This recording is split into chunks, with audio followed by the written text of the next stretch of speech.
তো দেখো এখানে আমি বানাবো চিকেন বিরিয়ানি। তো বিরিয়ানি বানানোর জন্য এখানে প্রথমে মাংসটা ম্যারিনেট করে নেব। এখানে নুন, হলুদ, লঙ্কা গুঁড়ো দিয়ে মাংসটা ম্যারিনেট করে নেব।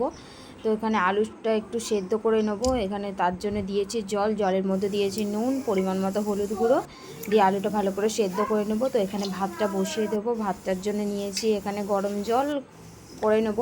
তো এর মধ্যে দিয়ে দেবো পরিমাণ মতো নুন, সাদা তেল, একটু লেবু দিয়েছি, আর এখানে দিয়ে দেবো তেজপাতা দিয়ে চালটা একটু ভিজিয়ে রেখেছিলাম। তো চালটা ভালো করে ধুয়ে এখানে চালটা দিয়ে দেবো। তো এখানে বিরিয়ানির বেরেস্তা করার জন্য পেঁয়াজটা সরু সরু করে কেটে নিয়েছি। তো বেরেস্তাটা লাল করে ভেজে নেব।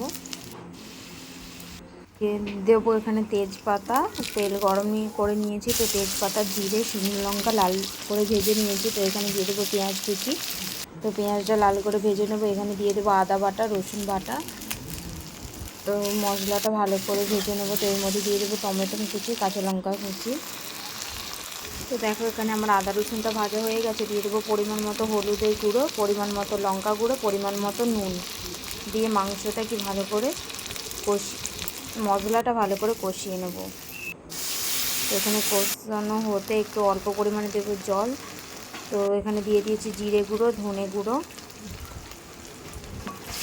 মশলাটা ভালো করে কষিয়ে নেব। তো মিষ্টি কিচেন চ্যানেলে সব এখানে মশলাটা আমার খুব সুন্দরভাবে কষানো হয়ে গেছে। তো এখানে মাংসটা আমি তুলে দেবো। আর এখানে গরম মশলা নিয়েছি, গরম মশলাটা বেটে ওর মধ্যেই দিয়ে দেবো। তো দেখো মাংসটা আমার চাপা দিয়ে কষতে থাকবো। তো এখানে আমি আতর, গোলাপ জল ও ব্যাটার একটা তৈরি করে নেব। তো এখানে আমি হাঁড়িটা গরম করে নিয়েছি, তলায় দিয়েছি একটু সাদা তেল যাতে লেগে না যায়। তো এর মধ্যে ভাতগুলো দিয়েছি। তো এর মধ্যে দিয়ে দেবো গুলে রাখা গোলাপ জল, আর এখানে বেরেস্তা আর ধনেপাতা কুচি দিয়েছি। এখানে দিয়েছি আলু। তো দেখো মাংসটা আমার খুব সুন্দরভাবে কষানো হয়ে গেছে। তো মাংসটা দিয়ে দেবো। এখানে কি আর এক পাট ভাত দিয়েছি। দেওয়ার পরে এখানে গোলাপ জলটা দিয়ে দেবো। এর মধ্যে দিয়ে দেবো বেরেস্তা আর ধনেপাতা কুচি দিয়ে চাপা দিয়ে দেবো পরিমাণ মতো ঘি।